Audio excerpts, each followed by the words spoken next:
Hello everyone, my self Shivanshu और आज मैं आपको क्लास 8 के चैप्टर नंबर 3 डायरेक्ट प्रपोजल और इनवर्स प्रपोजल का बताऊंगा।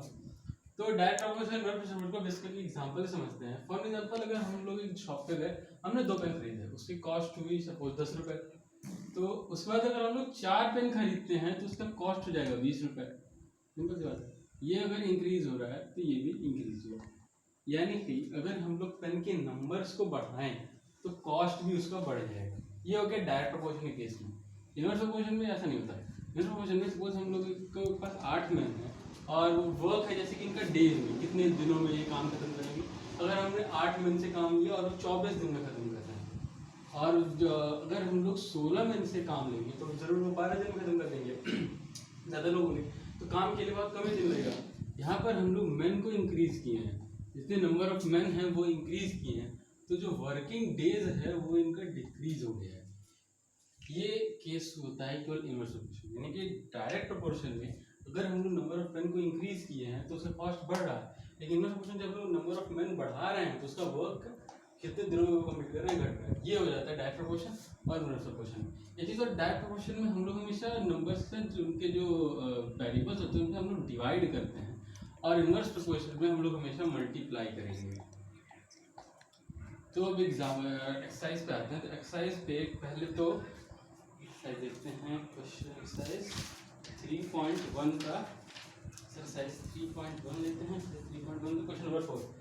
तो एक्सरसाइज 3.4 का क्वेश्चन नंबर 3.1 का क्वेश्चन नंबर 4। और तो कोई भी क्वेश्चन हो इस एक्सरसाइज में तो पहले तो ये जानना सबसे ज़्यादा इंपॉर्टेंट है कि वो डायरेक्ट प्रोपोर्शन में है वो क्वेश्चन या इनवर्स प्रोपोर्शन में है।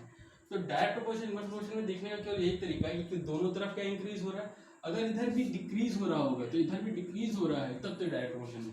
अगर एक तरफ डिक्रीज हो रहा है दूसरी तरफ इंक्रीज हो रहा है, फिर एक तरफ इंक्रीज दूसरी तरफ डिक्रीज हो रहा है, तो फिर इनवर्स प्रोपोर्शन में है। यही चीज तरीके से हम जान लेते हैं। फॉर एग्जाम्पल क्वेश्चन नंबर 4 देखते हैं। तो कह रहा है ए बस covers a distance of 510 kilometers in 34 liters of diesel. How much distance would it cover at 20 liters of diesel? तो पहले तो डिस्टेंस है, कैसे लिख लेते हैं, डिस्टेंस और डीजल।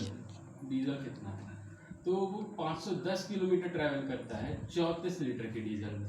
अब वो 20 लीटर के डीजल में कितना दूरी करता है, तो माना कि वो एक्स दूरी, सपोज कि वो एक्स दूरी ट्रैवल करता है। अच्छा, हम लोगों ने ये लीटर्स हटा दिए हैं, यानी कि 34 किलोमीटर में ये 34 लीटर में ये 510 किलोमीटर ट्रैवल कर जाएगा। अच्छा, 20 में क्या कितना कर पाएगा, 20 में तो कुछ कमी करेगा, यानी कि हम लोगों ने यहाँ पर इसके डीजल की जब लीटर्स घटाई तो फिर उसका डिस्टेंस भी घट गया, दोनों तरफ डिक्रीज हुआ। मैंने क्या बोलता है कि डायरेक्ट प्रोपोर्शन में या तो दोनों तरफ इंक्रीज हो या दोनों तरफ डिक्रीज हो। दोनों तरफ डिक्रीज हो रहा है, यानी कि ये क्वेश्चन डायरेक्ट प्रोपोर्शन का हो। तो डायरेक्ट प्रोपोर्शन में मैंने हम लोग डिवाइड करेंगे, तो ये होगा सपोज इसका डिस्टेंस, ये वो डीजल। अब इन्हीं दोनों को हम डिवाइड कर देंगे दोनों साइड, तो इस तरह हो जाएगा 510/34 इक्वल्स क्या हो जाएगा x/2। ये हम लोग इनके दोनों का रेशियो निकाल रहे हैं कि अगर 510 में 34 ट्रैवल कर रहा है तो 20 में उसी रेशियो में तो ट्रैवल करेगा। अगर 34 लीटर डीजल में 510 किलोमीटर ट्रैवल कर रहा है तो 20 में कितना ट्रैवल करेगा, इसके इन दोनों के रेशियो पर डिपेंड करेगा। इन दोनों का रेशियो जितना आएगा उतने पर ही डिपेंड करेगा कितना ट्रैवल करेगा। तो इन दोनों का हम लोग रेशियो निकालिए, उसी पर ये x/20 इसका रेशियो डिपेंड करेगा। तो फिर अब x की वैल्यू निकालेंगे, तो x की वैल्यू हो जाएगी 510 × 20/34, तो जाएगा 17 से 2 30 15। x की वैल्यू कितनी हो गई 300, तो x की वैल्यू यहाँ पर हो गई 300 किलोमीटर। यस, यानी कि 34 से ये 510 किलोमीटर ट्रैवल कर रहा है, तो 20 से वो 300 किलोमीटर ट्रैवल करेगा, ज़्यादा ट्रैवल नहीं करेगा, कम ही ट्रैवल करेगा। यानी कि इधर हमने डीजल घटाया तो उसकी डिस्टेंस भी 510 से 300 हो गई, घट गई। अच्छा, दूसरा कोई क्वेश्चन देखते हैं।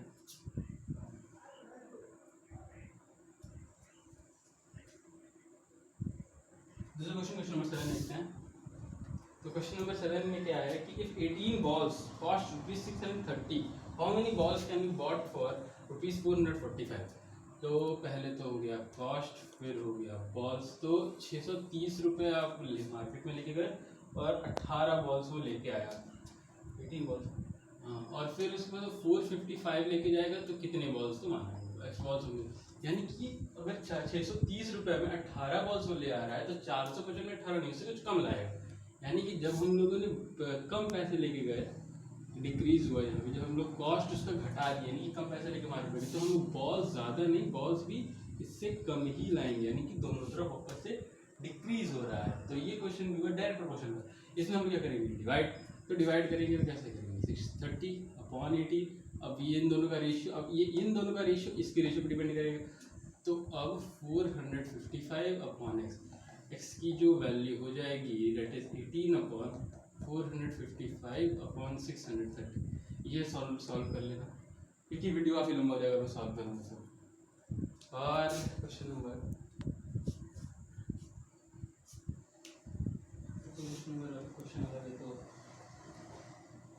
क्वेश्चन है क्वेश्चन नंबर 15, लास्ट क्वेश्चन है क्वेश्चन नंबर 15। एक helicopter flies 2695 kilometre in 3 hours and 30 minutes.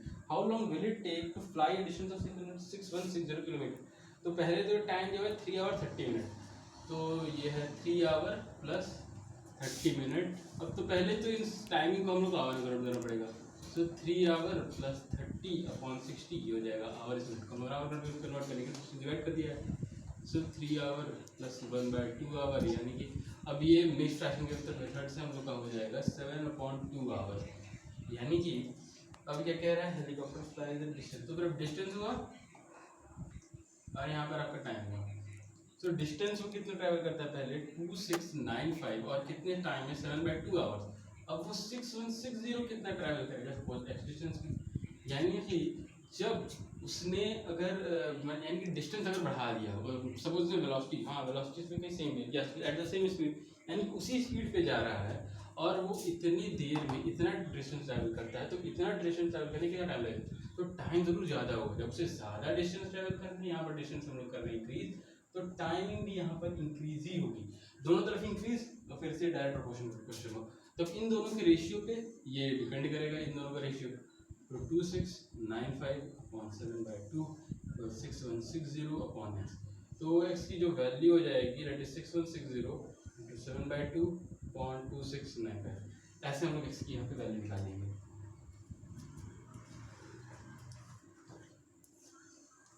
तो एक्सरसाइज 3.1 का तो सॉल्यूशन हो गया, उसके पहले एक्सरसाइज दिया हुआ है, एग्जांपल दिया हुआ है। तो एग्जांपल 5 का क्वेश्चन है, थोड़ा अलग है, जो कि एक्सरसाइज में भी नहीं दिया हुआ है, तो इस क्वेश्चन को चलिए डिस्कस करते हैं। तो इसमें क्या हुआ, इफ 5 men और 7 women can earn ₹875 per day, how much would 10 men and 5 women earn per day? इसे कहने का मतलब है कि अगर 5 men 875 रुपीज़ कमाते हैं और 7 women भी मिलके 875 रुपीज़ कमाती हैं, तो फिर 10 men प्लस 5 women मिल के कितना कमाएंगे। तो फिर यहाँ पर 5 men है और यहाँ पर 7 women है। यहाँ पे यानी कि हम लोग क्या करेंगे कि जितने men हैं उनकी जगह हम लोग वुमेन को रिप्लेस कर देंगे, यानी कि men का जितना वर्क है या तो वुमेन के वर्क से रिप्लेस कर दें, या फिर जो वुमेन्स का वर्क है वो men के वर्क से रिप्लेस कर दें, जिसकी वजह से हम लोग को एक वुमेन का रेशियो मिल जाएगा, जैसे एक वुमेन का और उसके एक डे वर्क का। उसके बाद हम लोग कितना एक वुमेन का लगता है, उस हिसाब से हम लोग पूरा क्वेश्चन सॉल्व कर लेंगे। तो और इस क्वेश्चन क्या दिया हुआ है, हाँ तो ठीक करते हैं। तो ये 5 men का है 875, तो फिर 5 men का हुआ। अब एक मैन का कितना वर्क होगा, इट विल बी 875/5। तो एक मैन का एक दिन का कितना हुआ, 175 रुपये हुआ। अच्छा एक मैन का हुआ। अच्छा 10 मैन का कितना हुआ, यहाँ पे हमें 10 मैन चाहिए, 10 मैन का कितना हुआ, 10 मैन का हुआ था 1750। 10 मैन का ये हुआ ना 1750। 1 मैन 10 मैन का हुआ, ये हो गया 1 मैन का 1 डे। अच्छा ये हो गया।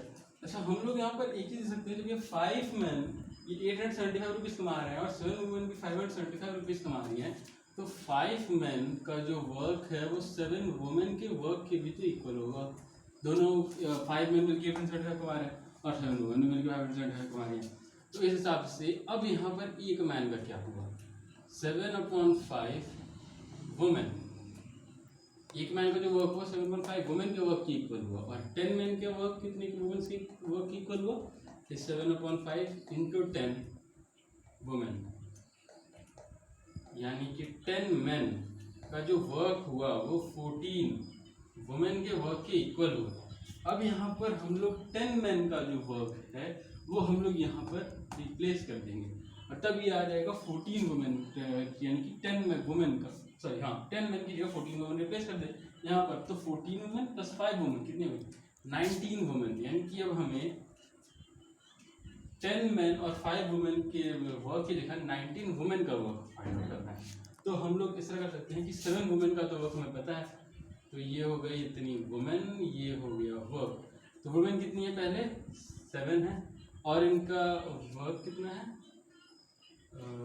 इसे अमाउंट सब कॉस्ट कितना है, यानी कितना कॉस्ट की लोग कमा रही है, इट इज 875। अच्छा, और फिर हम लोग के पास वुमेन कितनी है, 19 वुमेन, और ये कॉस्ट कितना कमाती है, सपोज एक्स। अब हम लोग इसका रेशियो इस तरह ले सकते हैं, आखिर इन दोनों की, ये दोनों बिल्कुल डिफरेंट है। तो अगर 7 वुमेन 875 रुपीज़ कमाती हैं तो 19 कितनी कमाएंगी, उससे ज़्यादा कमाएंगी। यानी कि ये अगर हम लोग वुमेन के नंबर इंक्रीज करते हैं तो जो कॉस्ट वो लोग कमाएंगी वो भी तो इंक्रीज होगी, कॉस्ट कमाएंगे वो भी इंक्रीज होगी। यानी कि इन दोनों का रेशियो, तो 8/7/875 इक्वल्स 19/x, ये रेशियो अगर हम लोग निकाल देते हैं तो इससे हम लोग एक्स की वैल्यू मिलेगी कि आखिर इसकी रेशियो पर जो इस एक्स और इस 19 की रेशियो की वैल्यू डिपेंड करती है। तो एक्स की यहाँ वैल्यू हो जाएगी 19 इंटू 875/7। ये हो गया, ये हो गया आपका आंसर।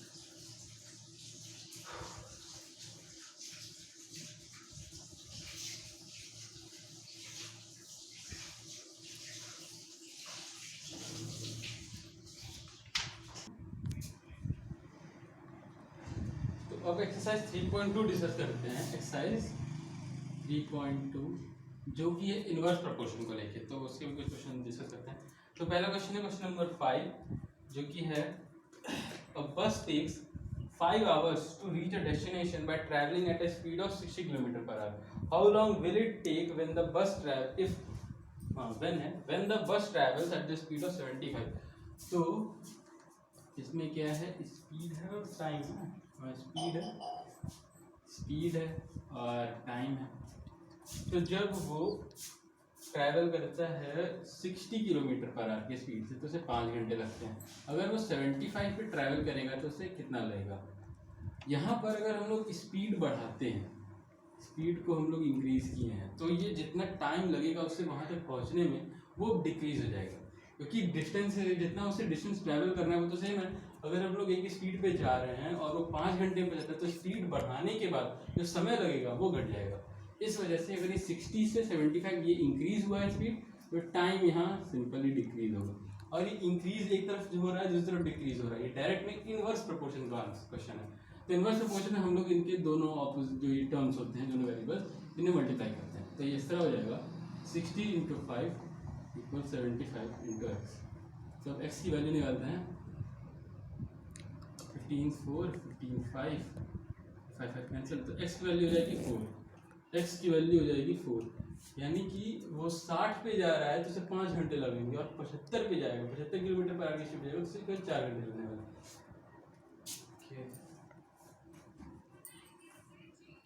और क्वेश्चन नंबर 8 इसमें है कि if 8 taps of the same size fill a tank in 27 minutes, if 2 taps go out of order, how long would the remaining taps take to fill the tank? यानी कि अगर यहाँ पर ये है टैप्स है और वो कितना टाइम ले रहे हैं, तो 8 टैप्स हैं, वो 27 मिनट लेते हैं पूरे टैंक को भरने में। तो अगर 2 टैप्स को आउट ऑफ ऑर्डर है, 2 टैप्स कुछ खराब हो जाएं तो फिर कितने टैप्स बचे, 6, तो वो कितना टाइम लेंगे। अगर एक टैंक है उसको भरने में 8 टैप्स लग रहे हैं और 27 मिनट में है, और उन्होंने 2 टैप बंद कर दिए, 2 टैप खराब हो गए तो 6 ही बचे हैं, तो वो इस 27 से ज़्यादा टाइम लेंगे, 27 से ज़्यादा टाइम लेंगे। यानी कि यहाँ पे टाइम कैसा हुआ, इंक्रीज हुआ, और हम लोगों ने यहाँ टैप क्या किया है, डिक्रीज किया है। एक तरफ टैप का नंबर हमने डिक्रीज किया, दूसरी तरफ इंक्रीज कर दिया, और एक तरफ डिक्रीज दूसरी तरफ इंक्रीज, ये इनवर्स प्रोपोर्शन में आता है। इसमें भी हम लोग इनके दोनों ऑपोजिट्स को, यानी कि दो जो इसके वेरिएबल्स हैं इसको मल्टीप्लाई करें, 8 × 27 = 6 × x। तो 3 से 9 3 2 4 9 36, यानी कि 36 मिनट्स लगेंगे। यानी कि टाइम इंक्रीज हुआ। अगर 8 टैप मिलती है, टाइम को 27 मिनट भर रहे हैं तो 6 टैप से 36 मिनट बढ़ेंगे, यानी कि टाइम बढ़ रहा है, हम जब टैप घटाएंगे। अच्छा, फिर उसके बाद एक क्वेश्चन है, question number 10 In a hotel, the bajra costing 3375 is required for 25 members for 18 days. What is the cost of the bajra required for 35 members for 24 days? यानी कि 25 मेंबर्स हैं और वो 18 दिन तक बाजरा जो खा रहे हैं, उसका पूरा कॉस्ट कितना हुआ 3375। अब हम लोग इस क्वेश्चन को इस तरह सॉल्व करेंगे, हम लोग एक मेंबर का एक दिन का बाजरे का कॉस्ट निकालेंगे। उस एक मेंबर का एक दिन का बाजरे का कॉस्ट कितना होगा, उसके बाद हम लोग उसे 35 से मल्टीप्लाई करेंगे ताकि वो 35 मेंबर्स का कॉस्ट निकाले, उसके बाद 24 से करेंगे ताकि वो 24 डेज का निकाले। तो पहले 25 मेंबर्स का एक दिन का कॉस्ट निकालते हैं। 25 मेंबर्स हैं, उनके 18 दिन का कॉस्ट ही है, 25 मेंबर्स के एक दिन का कॉस्ट कितना होगा, तो 3375/18।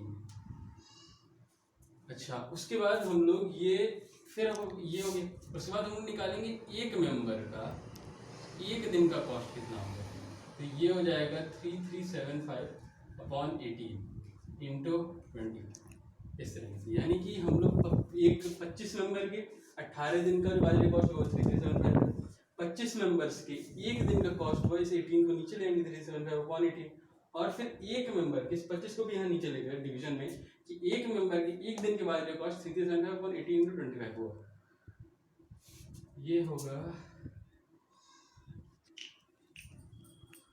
पॉज करो। तो इसको कैलकुलेट करने के बाद ये 7.5 आएगा, यानी कि एक मेंबर के एक दिन का जो बाजरे का कॉस्ट होगा वो है ₹7.5। अब हम लोग का एक क्वेश्चन पूछा है कि 35 मेंबर्स के 24 डेज का क्या होगा, तो फिर एक है 1 डे है, अब इसको 24 से मल्टीप्लाई कर दीजिए, तो 1 मेंबर का 24 डेज का क्या हो जाएगा, ये हो जाएगा 7.5 इंटू 24। उसके बाद क्या है कि 30 मेंबर एक थोड़ी ना है, 35 मेंबर्स है, तो दोनों तरफ 35 से मल्टीप्लाई, सो 35 मेंबर्स के 24 दिन का जो हो जाएगा दैट इज 7.5 इंटू 24 इंटू 35, ये हो जाएगा आंसर, ये सिंपल है। तो डायरेक्ट प्रोपोर्शन में इनवर्स प्रोपोर्शन, पहले कोई भी क्वेश्चन देखने से, कोई क्वेश्चन करने से इंपॉर्टेंट इसमें ये है कि ये देखना कि वो डायरेक्ट में है कि इनवर्स में है। डायरेक्ट प्रोपोर्शन जब भी रहेगा तो या तो दोनों साइड इंक्रीज होगा, जैसे कि पेन है 2, फिर यहाँ पे 4 हम लोग तो कॉस्ट ही बढ़ेगा, या तो ये दोनों तरफ इंक्रीज होगा, और अगर दोनों तरफ इंक्रीज हो डायरेक्ट प्रोपोर्शन क्वेश्चन जिसमें डिवाइड करना है, या फिर तो अगर एक तरफ इंक्रीज हो रहा है, जैसे कि मैंने कहा यहाँ पर एक तरफ इंक्रीज हो रहा है एक तरफ डिक्रीज हो रहा है, यहाँ पर टैप है 8 से 6 टैप हो गए, और फिर ये टाइम बढ़ गया, एक तरफ डिक्रीज हो दूसरी तरफ इंक्रीज हो, ये इनवर्स प्रोपोर्शन इक्वेशन जिससे हमें मल्टीप्लाई करना है। Thank you.